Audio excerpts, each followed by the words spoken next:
Yeah.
Right, it's Mark, and it is 8 o'clock p.m. Central here. And Dean just informed us that where he is 2 a.m. And for Randy, it's 7 p.m. Shaky Cow, it's 9 p.m. And for Claymara, it is 10 p.m. So lots of crazy time zones. And I was thinking about this before. And, when I was a little kid, when, before the internet, before everybody was on the internet and on Facebook at nighttime, um, they had these like little station IDs and cheesy commercials in the 80s that would come on, and during the news they would have these little I don't know what you want to call it, but It's 10 p.m. Do you know where your children are? so they'd always have these like little things where they'd tell the people watching, uh, assuming that their kids are out on the streets and their parents are just neglecting them, and they'd have a little thing where they'd have celebrities and or just some guy's voice like an announcer saying, it's 10 p.m. Do you know where your kids are? And I mean, it's kind of funny in a way. I don't know if they were trying to be, moral or or what that was about, but commercials and things like that are what the internet has really changed. Um, what people think about a lot of times, because if you're born after, let's say, 1990 to 1995 in that range, and the internet was really starting to take off. Um, Wow, you did, Ron. Ron Cole says he worked with Grace Jones. Wow, she's a pretty tough woman. But nowadays with the internet, things are just so dispersed in terms of media that um, it's when you talk to people, you say like, "Do you know what this is or that is?" And they're just like, "What are you talking about?" Um, it's just that like your focus is never on a TV station or a radio channel.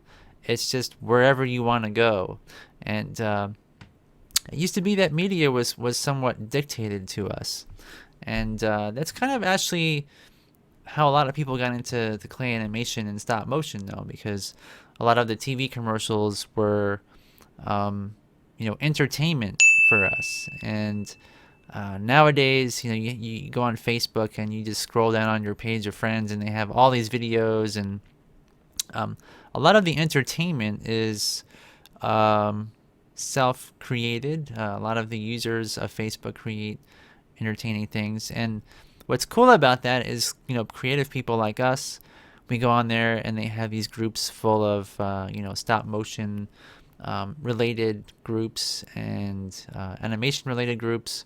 So I don't know if, I think today's generation is everything that I tried to attain as a kid was done over a telephone, talking to people, 1,000 miles away.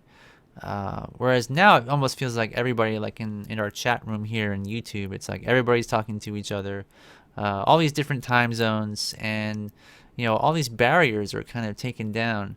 So, if you're generation X, Y, or Z, or I don't know what it's up to now, but uh, anybody who's born after 1990 has had it fairly easy in terms of stop motion, with access to information, which is really an amazing thing in a way. Um, in fact, Ken Tyner signed up for our on our site as a member, and I haven't seen him in forever, and I wondered what happened to him. Um, he used to frequently post on our site, and there's no end to the broadcast day now. That's right. There's no end to it.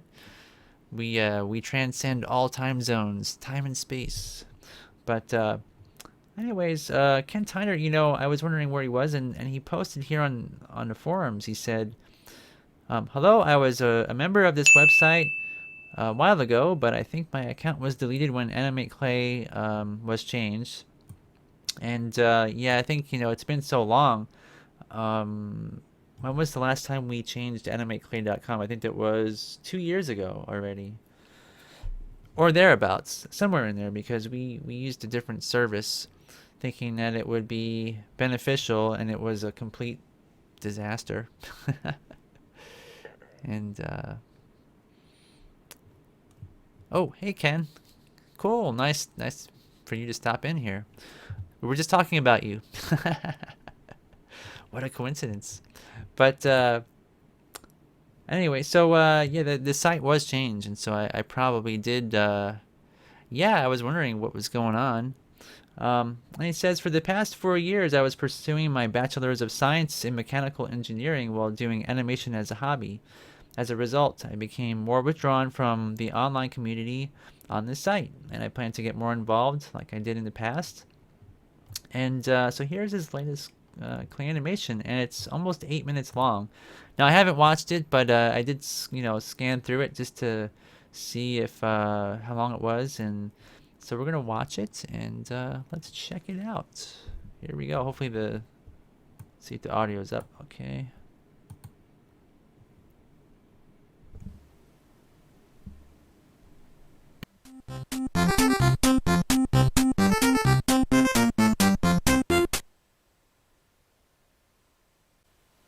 Today, Mr. Weeby is going to help out with a charity bake sale.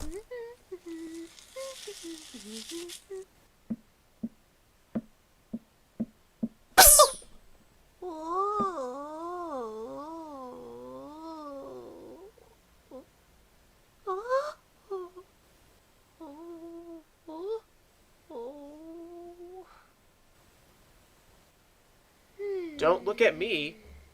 I don't know what happened.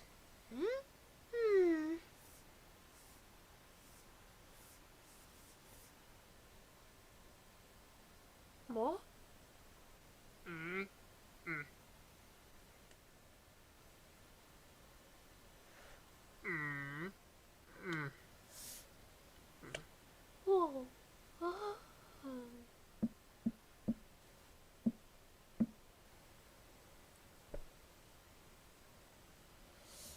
흠,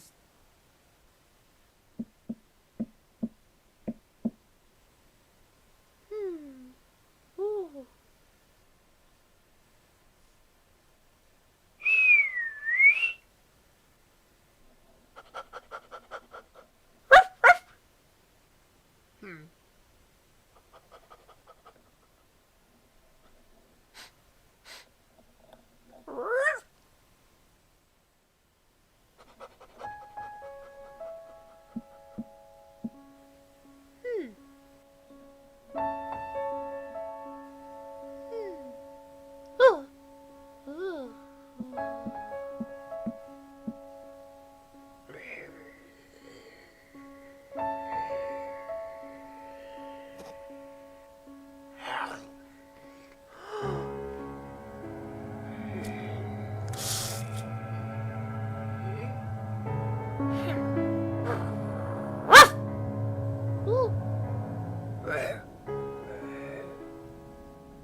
Oh.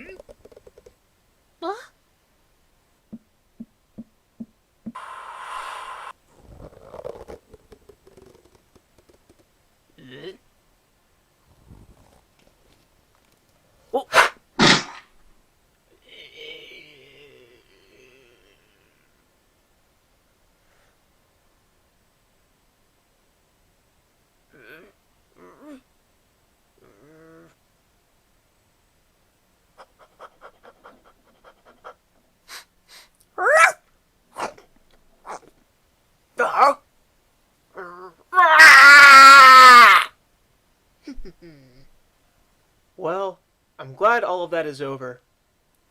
Wait, what? Mr. Weeby, what are you doing here? It's over. Okay, so we don't know why he did it, and he doesn't have any friends. Who cares?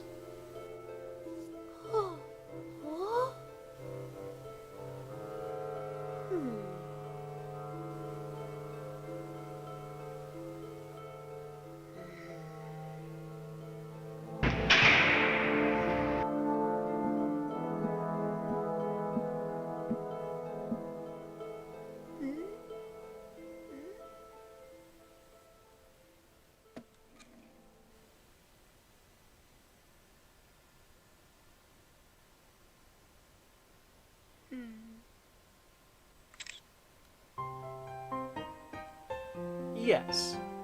Despite being in prison, it truly was his first happy birthday, because this time he celebrated with friends.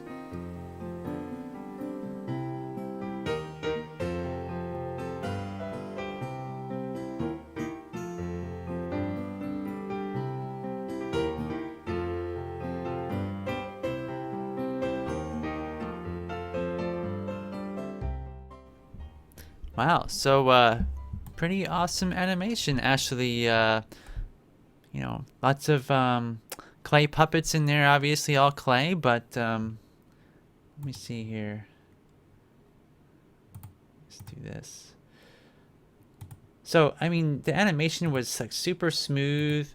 I noticed a lot of like secondary actions there, and all the motions were, cleaned up. I noticed like when the woman moved her head, like all the bendy parts were, you didn't like see any cracks or anything like that in the clay. It was all finely tooled, and um, you can tell that Ken really put his heart into all the motions and stuff, and really got into it. You can just see it in the work. So yeah, really awesome animation and film in general. So great. It's really great. And I noticed also, where is that one part here? Where is it? Where he's drinking like out of a mug here. Here it is. If my internet will cooperate. Which currently it's not. Now, Ken, is that a 3D printed dinosaur head in the back there? T-Rex? I noticed a lot of people like to 3D print those.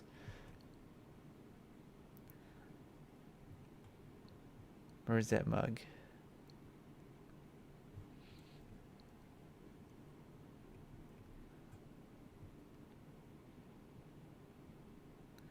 Yeah, I thought this was a neat touch how you did that with the cotton. The steam coming off that mug like that was really cool.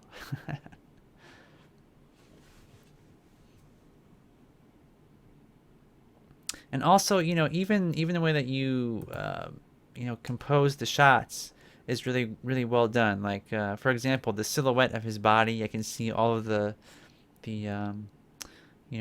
where his arms are clearly. There's nothing out of place. I don't know. I really enjoyed it.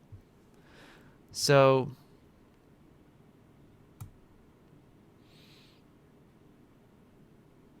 let me see here. A large orange drink. Yeah, it was really great. I think everybody in the chat is just basically agreeing.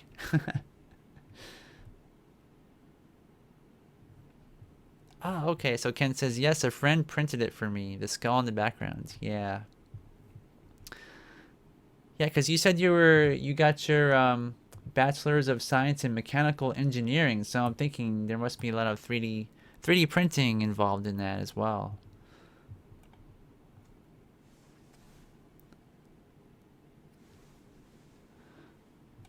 And let's see. So Beard Botnik says there was a pretty fancy camera rotation in there too. Yeah. So how did you do the camera moves? Or did you have some sort of a rig you built, or just animating your across your tripod, or doing some pans, or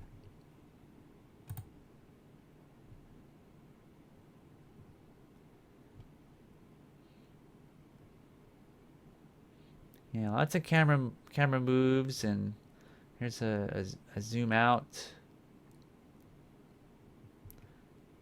Yeah, the animation is really awesome.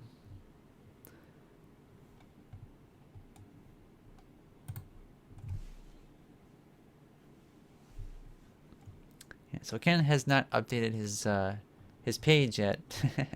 So hopefully you can add some more modify your cover and all that kind of stuff. But yeah, it's really cool to see you back.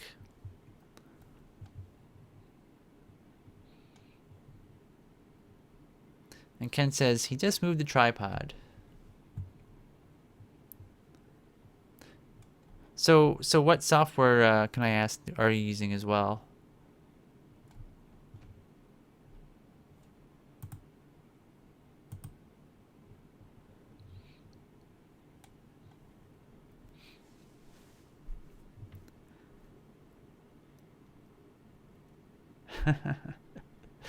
So Ron is like, he has in quotes, just moving the camera. Yeah, it looks really good though. And Ken says he plans to do that eventually. Hey, Hebert. Hebert is here. All right.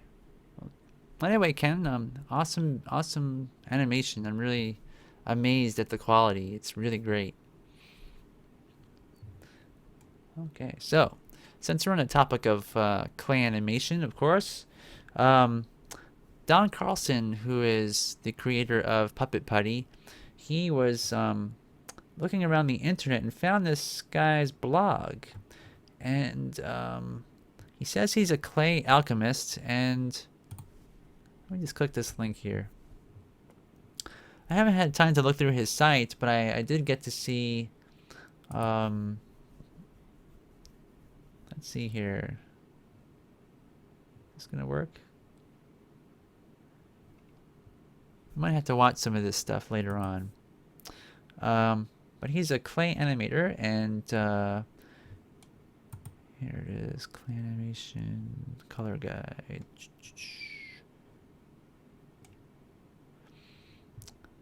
No, that's not exactly it. Well, anyways, if you live in America, Van Aken clay is essentially the clay that you'll find in stores. If you go to Michael's, or you go to Hobby Lobby, or you go to any kind of art stores, it's basically in abundance in America. So everybody buys it. Everybody uses it for sculpting little characters and stuff. And there's a lot of other clays out there. Obviously, there's actually clays from Mexico and all these different countries, in Thailand. Actually, Sargent Art Clay, I think, is made in Thailand, which is something that we carry in our store. But I might discontinue it because it's not a bad clay or anything, but it's not a big seller, because I think it's just so generic that people want something that's a little bit more tailored to animation. So people are buying a lot of Puppet Putty, and also Nuplast, which is a harder thing to get in America. But Van Aken is extremely well known here, and Claytoon is also what they call it. I'm not really sure if they still use Claytoon as a brand name or not. It's been a while since I brought it, because I have so much of it. I haven't had to buy it in a long time. But this site here by Jonathan D. Lopez, he made this little video and also has these color charts. And we're going to watch the video first, and then I'm going to show you guys. Let me see. Where do Ever my since I controls bought go? Can I make you big? It's kind of weird how all the controls just disappear. Alright, let's watch. I think the play button is here. making clay, I have been mixing colors, you know, just kind of willy-nilly. And it wasn't until this past weekend that I spent, you know, a few days creating, I don't even know how many swatches of colors, but I carefully measured out the different parts in order to figure out how much clay I needed to create another color. And so today we're going to be making orange, which you can buy in the packs, or you can take some of your red and yellow at home and reproduce it fairly closely. The thing is that I get the feeling that they actually have a different pigment for this, but you're able to get pretty darn close. It's one of those things where if you want to make a lot of it, you want to be kind of accurate when measuring out this stuff. So we're just going to start off. What I've done here is we'll be boiling water in this pan here, or pot, and I have just this little wire mesh here, and this goes into the bottom and keeps the top pan from ever touching the bottom directly. And that way water stays under there all the time. It doesn't ever allow the clay to burn. So we're going to get some water in there. Alright, so there's enough in there that it should float just a little bit with nothing in there. You don't want to have it too high, or else the bubbles when it's boiling will pop up. I keep it just below boiling to avoid that. So if you pop on to claylist.org, you can see a custom color guide for Van Eyck and Plasticine. If you scroll partway down, you will see a color guide for kind of shades of orange. In order to get the orange that we want, which there's one thing about this, is that you will never get like the really brilliant oranges that they have. I think they use a different pigment. I would say between the 8 and 16 parts yellow. So we're going to do 8 parts yellow, 1 part red. So I'm going to drop that on our scale. That's exactly 1 pound. So that is about an eighth. So hopefully I get this on the first try. That'd be really great. But you can just line it up with these with the cut lines here, and that should be about an eighth of a pound, or 2 ounces. Oh, haha, 2 ounces exactly. So what I like to do before I throw it into the pan is to break it up into cubes, just so it's, you know, able to have a greater amount of space for the heat to get to it. Otherwise you're trying to heat up an entire block of clay, and that is very, very slow going. You can see that it's starting to boil. I'm going to just turn that down a little bit. What I like to do is, now that the pan is extra hot, I just kind of wipe down the inside with a paper towel, because I use this for a bunch of different colors. And as you can see, there's some blue. So we're just going to drop that in and let it melt down. Alright. It looks pretty good. You're always going to get some streaks of yellow in there. It seems like some colors are just more difficult to melt, and so that's why we're going to have to do the next part. So I'm going to prep over here a tinfoil disposable container, which usually, something of this size, I'd have like 2 next to each other, and carefully pour it in. And with the rest of this, I'm just gonna wipe it out with a paper towel. So I've given it about 10 minutes to sit, and judging from the surface, it's a little too hot, so I'm just gonna get it out of the tinfoil while it's still kind of soft. Just peel this out, and you can see it's, you know, it's really thin.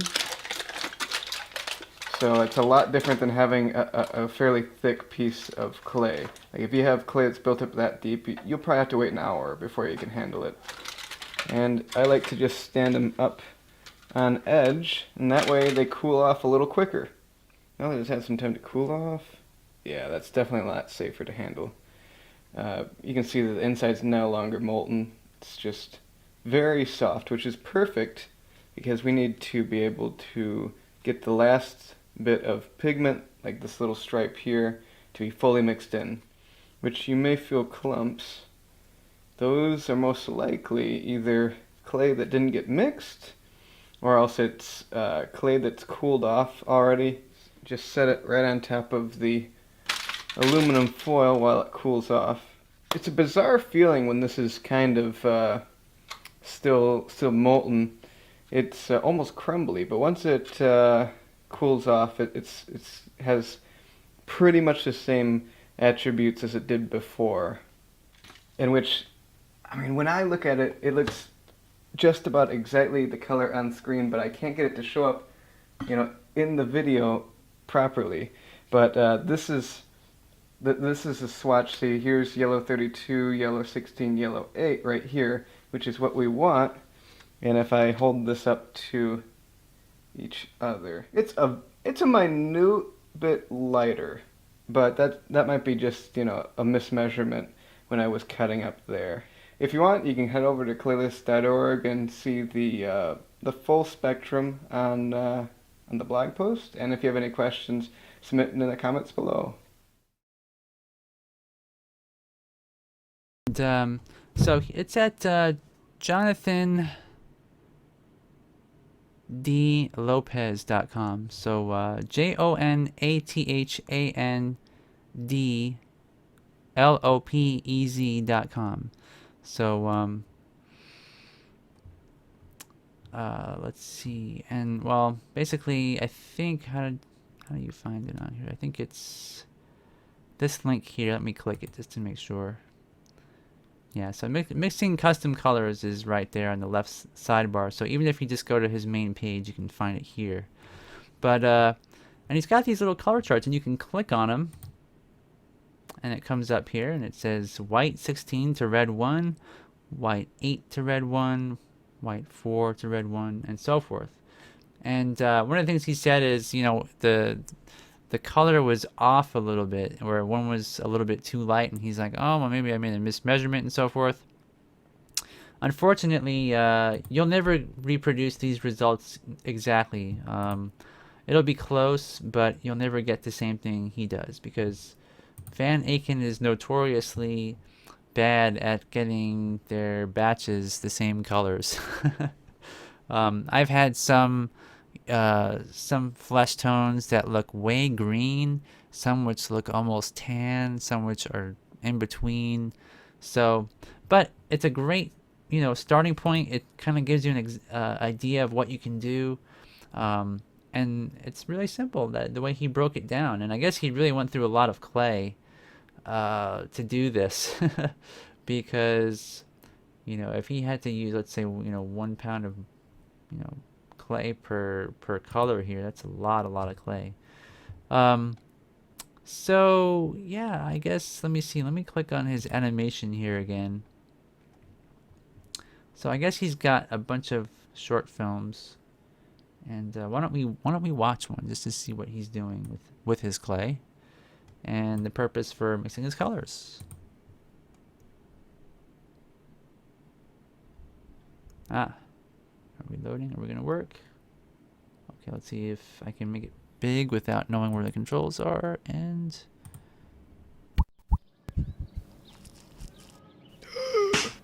Luke, can't I a baby rabbit?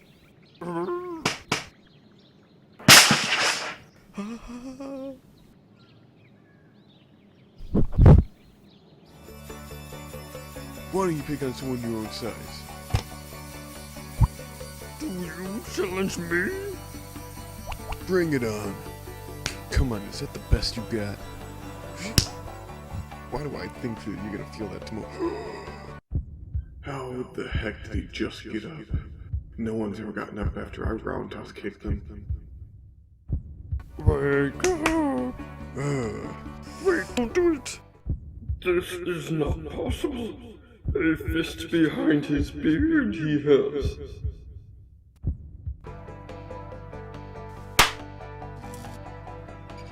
Hey, get up.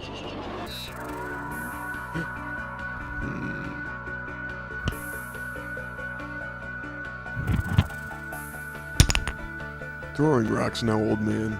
What next? Dirt in my face? A pebble hardly that was.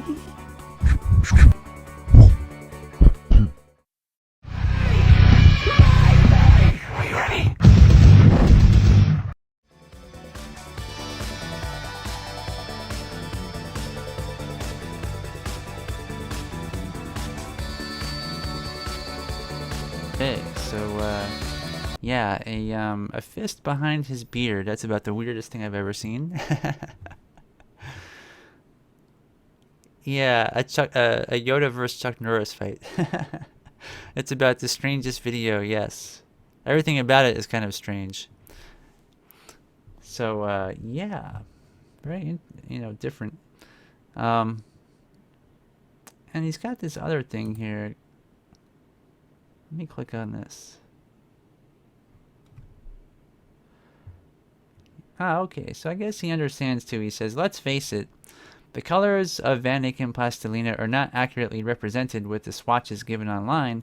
They're represented as being just about pastel on many sites. And while your screen may not be calibrated perfectly, this is a much more accurate representation of these colors. Although it is easy to see and purchase white, black, red, green, blue, yellow, turquoise, gray, flesh, and ivory in stores, some of the more nuanced colors are available solely online. This color guide can help you make the decision to either mix up a batch of a color yourself or if the pre-made tint is worth ordering and waiting for." So you can click and get a big picture of it. Yeah, I've ordered some of these on the internet, and they used to carry these all in stores, but I guess now I know in Michaels they stopped really carrying a lot of these colors. I don't know why.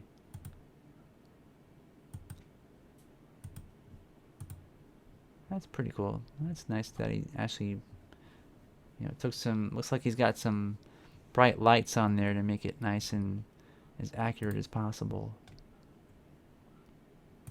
But let me see. So that's JonathanDLopez.com, and let me click on his Facebook here. Ah, okay. So some of my friends are his friends on Facebook. I never heard of him until Don told me about him. So maybe Don is, he's his friend. That's probably how he found it. I know your secrets, Don. So anyway, I guess I'll send him a friend request. Okay.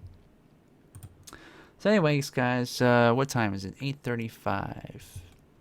And before I get too far, Ken Tyner said that on his film he did not use capture software, which I didn't address that before because I asked him the question and didn't make mention of it. Everybody in the chat was talking about it, but that's pretty awesome.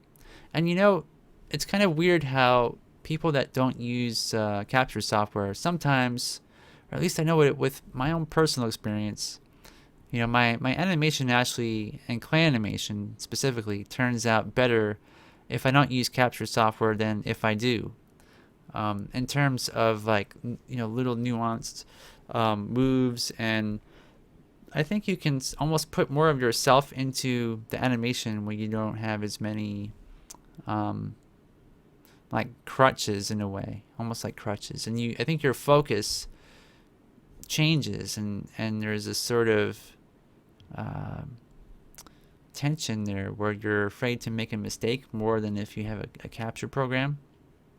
And I don't know why that makes it better though. Why does that make the animation better? Because I noticed that, you noticed before I asked you what capture software you used, I made mention that it seems like you put more of yourself into your animation, and it definitely, there's a correlation there that I noticed. And like some of the best clay animation I've seen from like John Ashley at Will Vinton Productions, where he animated the carrot character. Of course, they just had surface cages, and that was it, really. So there's definitely something about that. I don't know if you guys have had, have looked at your earlier works, maybe before you had a capture program yourself. Where you could do like onion skinning and so forth. I mean, I'm not really sure if there's many. Ron Cole would probably know, and of course, maybe Randy and Heffel would know, but I don't think Clay Mara would know about that for sure. So Ron Cole jokes. He says, spoiler, there's a Yoda vs. Norris Ghost Jedi battle in the upcoming episode 6. And he says, 7, oops. And Stop Mo Nick says, mine is smoother with capture software, but not necessarily more expressive. Ken's was both expressive and smooth. Yeah, it really was. I thought it was great. I think his animation has definitely improved like 100-fold since his earlier works, for sure.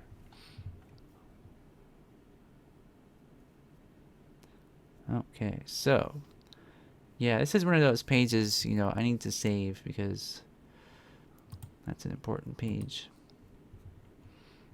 All right, so this is something that people were posting on Facebook, and it's called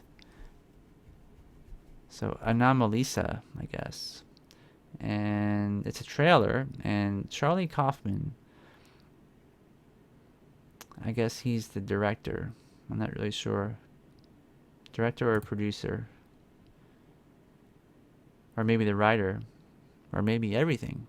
I don't know. But it says here, a beautifully tender and absurdly humorous dreamscape from the brilliant minds of Charlie Kaufman and Duke Johnson. This stop-motion animation wonder features the vocal cast of Jennifer Jason Leigh and Tom Noonan and David Thewlis, and a stirring strings-based score by Carter Burwell. So, sad to say I don't know any of these people. Which is really not good because the film looks awesome. So let's watch the trailer.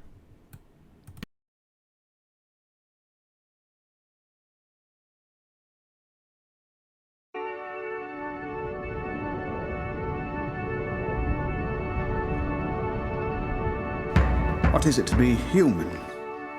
What is it to ache? What is it to be alive? Each person you speak to has had a day. Some of the days have been good, some bad.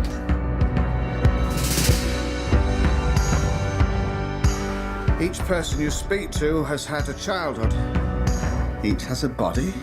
Each body has aches.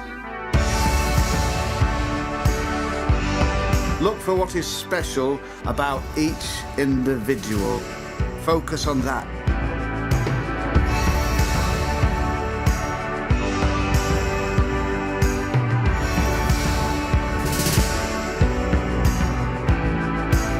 Remember, there is someone out there for everyone. I think you're extraordinary. Why?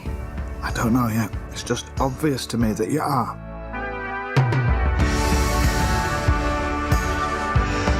Our time is limited, we forget that.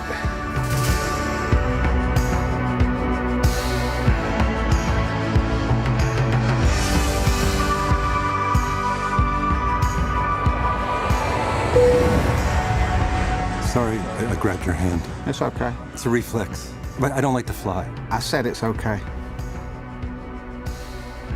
You can let go now, though.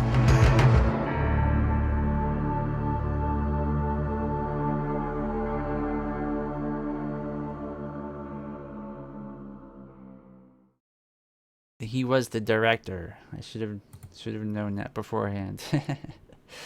um, so, yeah, I don't know what you guys think of that, but it seems, it's like, what was that one film? Was it like $9.99 or 99 cents or whatever? Where it almost seems like you could do it in live action, and they sort of make everything realistic, and but at the same time it's got that like they didn't even clean up the lines on the puppet faces digitally, which is something that obviously that is a decision that he had to have made for a reason, and maybe that was sort of he didn't want to cross into too much realism, so they probably left that in there thinking that you're transported into a different sort of world with stop motion, and you're always kind of reminded, because it's like every time you look at a puppet, you look at their eyes, and so it's fairly obvious, right? But I think if they digitally cleaned it up, I would kind of question myself, like, why don't you just do it with live actors, right? So yeah, it's kind of there. It's sort of like there's a dividing line there where you kind of wonder, like, how far do you go? And Dean says he backed it on Kickstarter ages ago, and he says he's so glad he did. Yeah, $9.99. That's what it is. I don't know why I'm thinking 99 cents.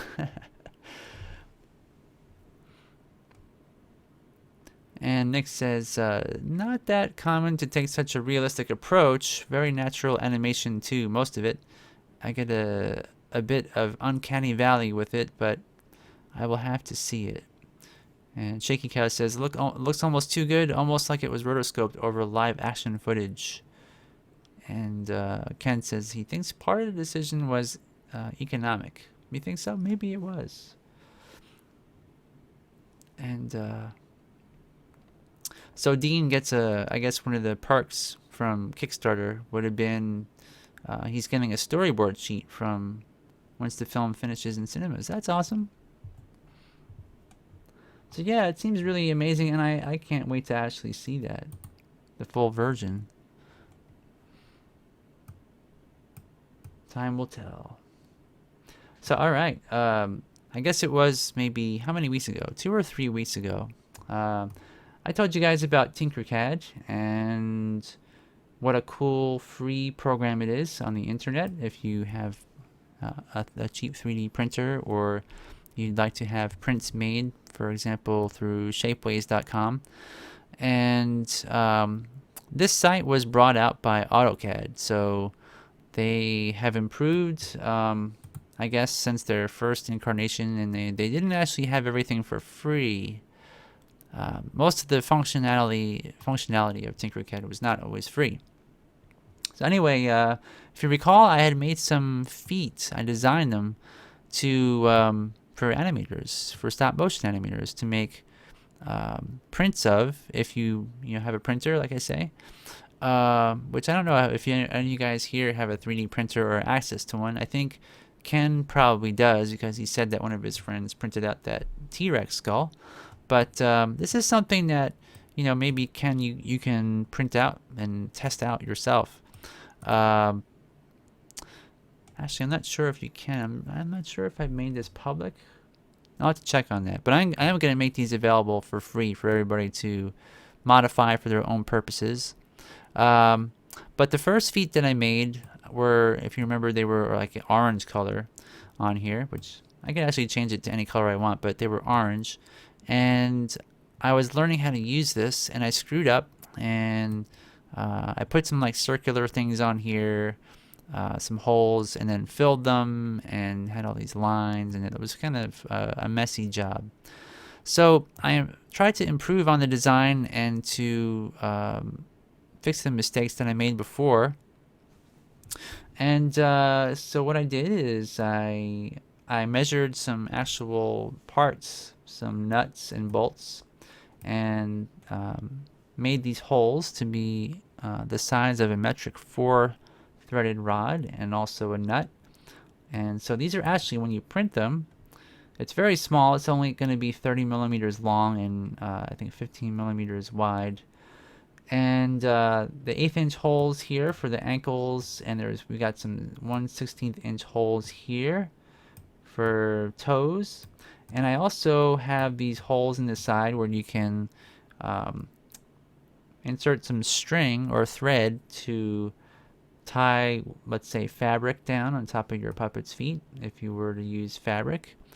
And then I have also these 3 recessed areas where you can put in 5mm disc magnets or perhaps some metal so you can tie your feet down with magnets underneath that. And so I fixed them up, and I actually ordered these on Shapeway. There's a way to you click on this order a 3D print on here, and it takes you to Shapeways. So oh, you got a printer bot, awesome. I'm just going to talk about that. So you can order a 3D print, and I did. I ordered this from Shapeways, and the way that they do it, though, is they use like a nylon powder, and they use a laser, and they hit this powder and build up the parts. And I just wanted to hold it in my hand and see what it was like, and check out how big it will be, because 30, like I have all the measurements in my head, and I have them on here, and I've done everything with some digital calipers, but I've never, I don't see it in front of me. And just like you guys out there, probably, you're animators, you kind of understand it's frustrating looking at something on a screen and being like, well, this would be really cool, but it's in a computer, it's virtual. So and it was only like $5 or something like that, and then $5 shipping. So I said, why not? So I ordered it, and depending on how it looks and how it turns out, I might make modifications to it. But it's going to be open source, which is really cool. And so you guys out there could print it out, like I say, if you have a printer. And doing research, a lot of people are pretty much saying that the printer bot is the best filament-based printer you can get for the price. And so I'm probably going to order one of these in the near future, just because I'm thinking it would be so awesome to print out these parts, and it's superior to the way I've been doing things, because I've been using brass, and I've been using lead wire, and you gotta solder things, and it's liable to fail a lot easier than making a solid part in plastic like this. So I'm just thinking for future projects, this would be a much better solution. And so the 3D printer would really be awesome to have, just to do that. And I'm also thinking of offering these for sale, like if people don't have a printer, printing them out for people as well through our website, because it's just going to be so cool. So Ken is asking for a link. Let me see something here if I can. Or wait, oh. Versatile stop motion puppet armature foot.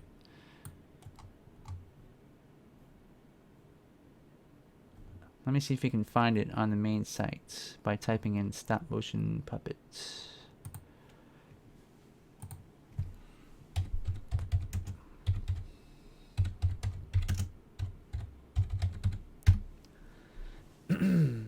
Let's see, and I don't think so. There's gotta, I might not have made it available publicly.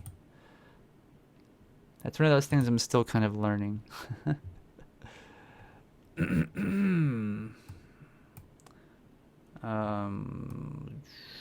Let's see. So helpers, no, it's not going to be there. So properties. Okay. Visibility will now be public. All right. And I'm not going to actually do this now. I want to read all this stuff, but I don't want to waste your time. So I'm going to do that later. But yeah, so what do you, I mean, it's just, I'm thinking of making, hands. I've got a design for hands, torso parts, parts for bones, where you can put wire through them. I got a lot of ideas, but I don't have a lot of time right now because I'm working on some molds and sculptures and stuff. But I thought it would be really cool to share with you guys, and so you're the first to know. And Edward says he has access to a 3D printer at his local library. That's neat. And Dean says shoelace holes. Yeah. Because I was thinking, like, what do people normally do when they make feet and they have, let's say, foam or something? How are they attaching that? And I would definitely try to use string. I think Daniel Svensson, is that his name? I'm trying to remember now. He uses like spray glues and stuff like that, and Pros-Aid and rubber cement. But I was thinking, if you print these out with PVA or some other, like ABS or something like that, it's going to be kind of slippery. And I'm not really sure if things would stick well to that. So I thought maybe, having some holes here that are recessed, and then underneath, I left a little bit of... But the thing is this little gap is going to be microscopic when it's printed. So I should probably alter that at some point. But I figured, you can run a string through there over the top and to the other side, and hold stuff down. So I've got two of those. And I tried to run this one across so that this, the ankle piece here would not be in the way. So it would go straight across here. So I tried to really think it through as much as I could and try to foresee where problems would arise. Is it Richard Svensson? Yeah, it might be Richard Svensson. I'm thinking of, I know so many people on the internet that I always get their names confused. Oh, so Beard Botnick says last year they had a good Black Friday sale, so they might have another one this year. That would be great if they did. I'm not going to buy it right away. I need to wait for some checks in the mail and stuff from some of my clients. And Ron Cole says the ring around the hole in the nut is an allowance for a thickness of adhesive. Yep, you guessed it right. That's why I had this little divot in here, because I figured if epoxy goes in there, it needs a place to go and to grab onto it, so it wouldn't squish out every place. And Nick says he uses some 3M spray glues. Do you know if it would stick? If those would stick well to something like ABS plastic, like a Lego block? I mean, essentially, I'm pretty sure Lego blocks would be ABS, right?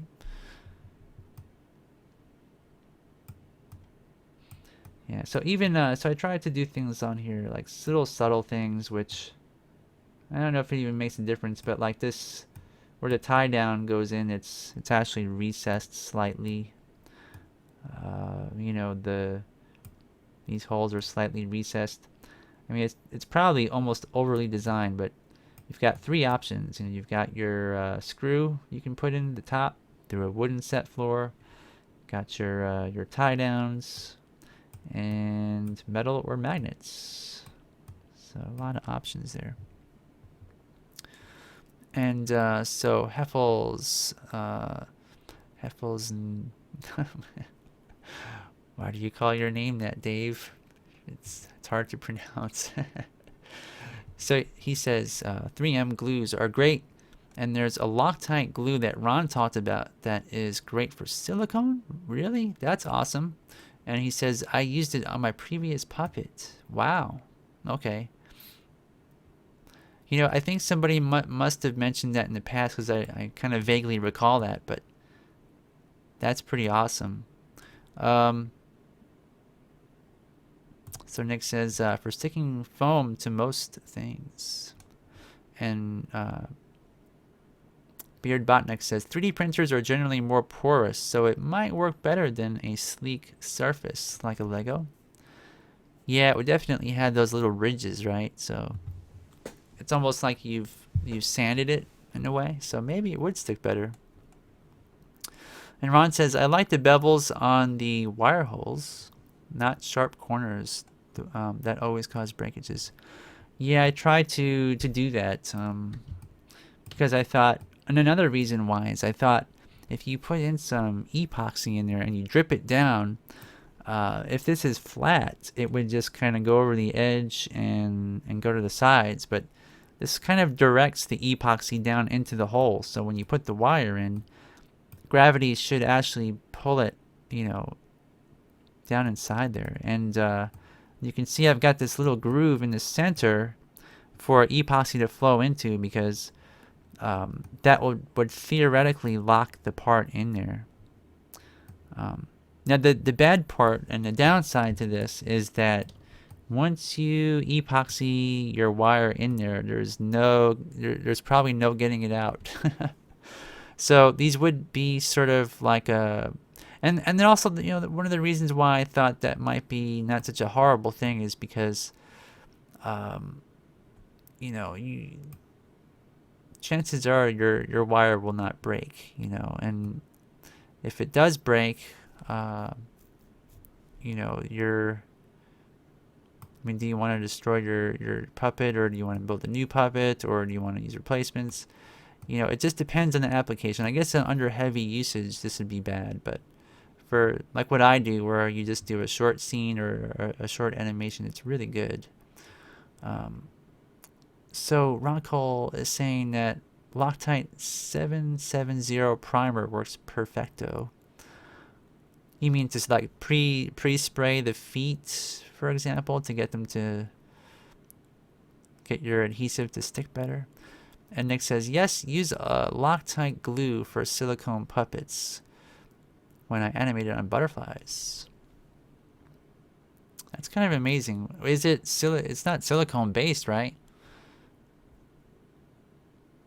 Maybe like a silicone with some sort of acetone in there or something like that, because there's a fluidity to that stuff that I wonder what the base component is of it. But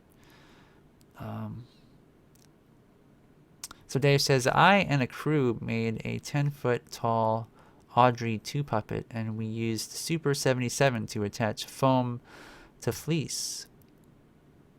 Very interesting. Yeah, there's so many products out there now. It's just amazing.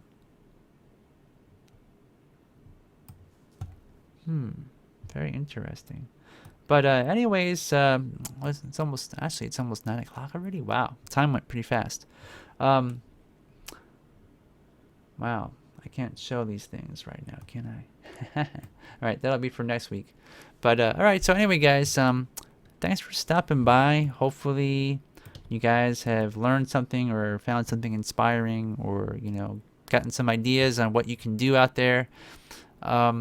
There's so many things that you can learn, and there's so many new things that are going on out there, like Nick and Dave and Ron are talking about all these different products, which are really useful to learn, as well as 3D printing and different silicones now, and different ways to paint them, and different companies coming out and selling them, and different films.